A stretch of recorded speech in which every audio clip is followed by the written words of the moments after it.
Hello, Scorpio. Thank you very much for tuning into this week's read. For the main part of the read, I'm using Animal Wisdom Tarot by Dawn Brunk, illustrated by Ola Leola. There is a website for them, cicobooks.com, if I can get it close enough.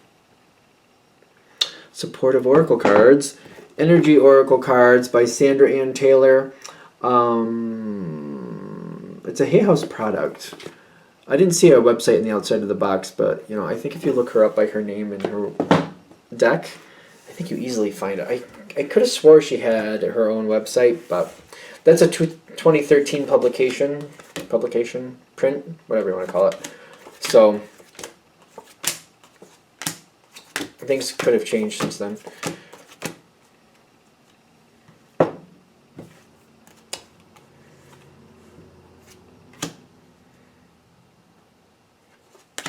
What is up with that? Okay, I like that, but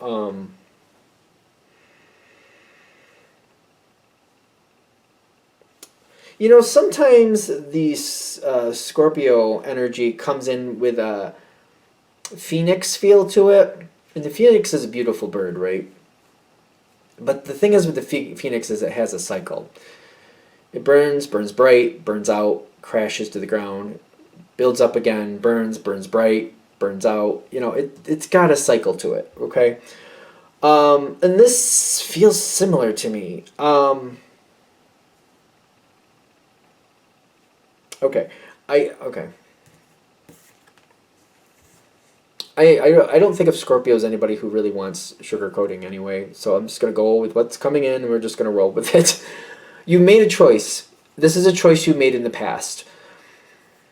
A choice that you previously, I don't know how old ago, but you made a choice, and now that choice is starting to come back around with the wheel and the raven. The raven I really like for Scorpio. I think it's a really beautiful card. It talks about the magician card here. You made a choice, and it went well for a while, but now the wheel is about to turn the other way.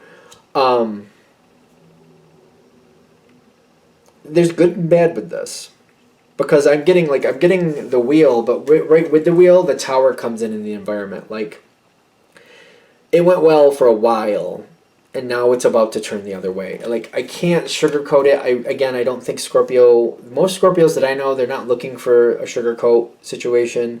Tell me what I got so I can deal with it, and then I can move on from it. I don't think this is going to last long, but I think the whole point of this reading is like, the longer you fight it, the longer the discontent and unhappiness goes. The sooner you let it go, the better you can go. The sooner you can go towards better things, because healing is coming in here, and this situation is crashing and burning. Okay, it's not looking fun. It happens really fast too, by the way. Happens really fast. Healing does happen, but this comes in really fast. The tower kind of talks about fast energy too. Fast, quick. A choice you previously made, went well for the longest time, is now crashing. Healing is coming out of it. Maybe more for other people than you. I do see you trying to talk it out. I do see you trying to sustain the energy. You're putting a lot of effort trying to fix it or keep it going, or keeping it from failing. But whatever it is, I feel like...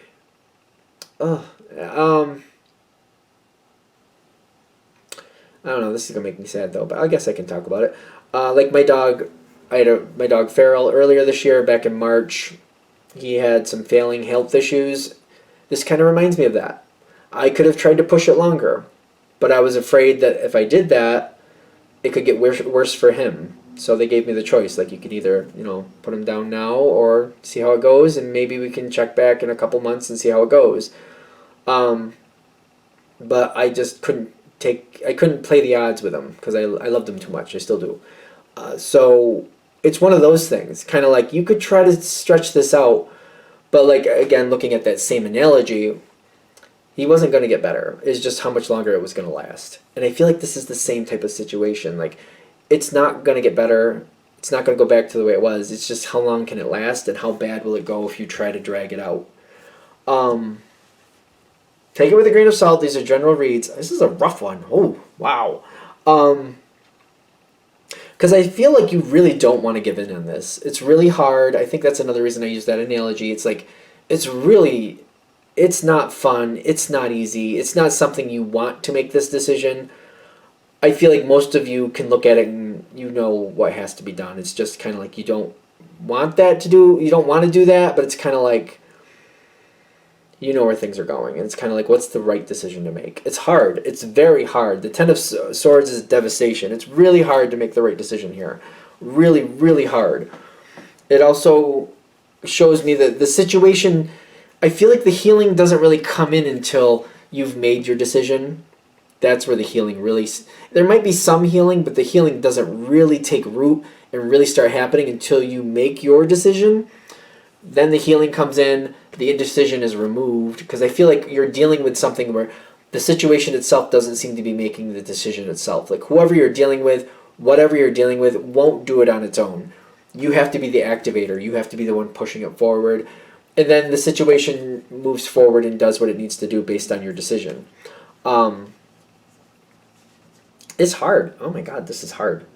Not that I'm a Sunshine Rainbows reader, you know what I mean? Like, not everything's going to be fun and games. I get that. Although it seems like a lot of... Alright, I'll let that go. Like, I'm not a Sunshine Rainbows reader. I'm just not. Sometimes people are, and that has its purpose, and that has its place. Totally cool. I'm just not one. The temple's coming in with the ram. The harsh truth. Oh, the harsh truth. And looking back at what happened and why it happened, there's going to be like almost like an audit of like, how did I get here? How did this happen? Why did I have to make this decision? It's heavy energy. It's heavy energy, like it is. There is a silver lining here, but I don't want to like, again, I don't want to paint it like, I don't want to like sugarcoat it. I just feel like that sets you up. I don't think that's fair. Like if you know what you're getting into and you can pull yourself together and be like, all right, it's like looking outside and going, it looks sunny and bright out, and you walk outside and it's like 3 below. You're like, I didn't wear the right things. So I want to like put it out there, like, and so you can wear the proper things. If you need some goggles to protect your eyes, if you need something to cover your mouth so you don't have respiratory issues if you had asthma or something. Like that's how I'm looking at this. Like we want to be fair, we want to be honest, what you're heading towards. I find myself saying this a lot with readings. Not just the general readings, but readings altogether. I can only read what I see, and hopefully it's giving you some type of advantage to deal with it, or get ready to deal with it. If something like this comes in, hopefully it's putting you in a position of power so you can do the best you can with it and deal with it, and then let's move on. Because on the other side of this, when the smoke has cleared, you got new things coming in, and you got the cornucopia coming in. Which these are very positive energies. There's a lot here for you. We got to trudge through this crap first. We got to trudge through it, get rid of it, move it out of the way, and better things are coming for you. There's more out there for you. We just got to make this decision. Oh, and I'm going to use the same analogy with my dog. Like it took, like that was hard. I don't have another dog. I recently lost the other dog like a week ago, honestly. So it's just like that cycle just finally finished out, and I'm not ready for another dog yet. But you can't go to the next situation until you go through what's already happening. I mean, in case it matters, my dogs, they're about the same age anyway, so I guess it's not that shocking that they went the same year. But this coming forward, it's kind of like we have to clean out what's here. We can't hold things on. We can't hold things back. We got to look at what's really happening and just make an honest decision. Deal with the hard part so better things can come in so we can clear it out. Better things, harsh truth. This, I don't know, this bothers me. Only in the sense of like, it's Aries energy. I do have some Aries in my chart, so I'm not, personally, it doesn't scare me. But it's kind of like, the truth being right there. You can't get past it till you deal with it. And sometimes that's hard. And for Scorpio, it feels like sometimes that shows up in the sense of like believing in somebody else and then realizing that that was not the best idea. And the harsh reality might be, yeah, you can handle it, or yeah, you can make the right decisions, but somebody else you had faith in maybe didn't have that ability.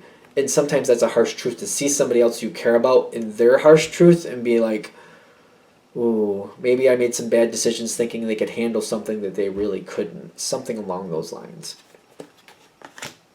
Because that might be for some of you realizing, if I don't want to end up in this type of situation again, even though I may like this person, I can't give them that type of power again. Something is moving on. Judgment is coming in against somebody else. This is the Judgment card, and I just realized that. Sometimes I call this one the wrong one, but that crocodile that's Judgment with the butterfly. Something else is getting judged, and it's moving on, and it's just... Judgment is just judgment. It's just how things have to go. You might have to be giving that judgment. You might have to be contributing to that judgment. Again, the harsh truth coming in is very brutal. Again, but still, I want to come back to this. On the other side, it does get better for you. Because I feel like you're going to face that harsh truth. You're going to get through it, deal with it, and you're going to be like, all right, this is it. And then we have to sort it out, and that's based on the harsh truth I had to deal with. Now I have to go on to the next. You're going to face it. I think Scorpios face things. I just do. So there will be a time where this goes better. I mean, okay, this definitely was not a Sunshine Rainbows reading in my opinion, but at the end, it does turn better at least. I mean, it does. All right, I'm going to shut that down there. I hope that helps. Thank you for watching. If you'd like a direct reading from me, shoot me an email, jamesforastral@gmail.com. That's James the number 4, astral@gmail.com. If you're interested in the donation information, that's below with the same email. Thank you for watching, and have a great day.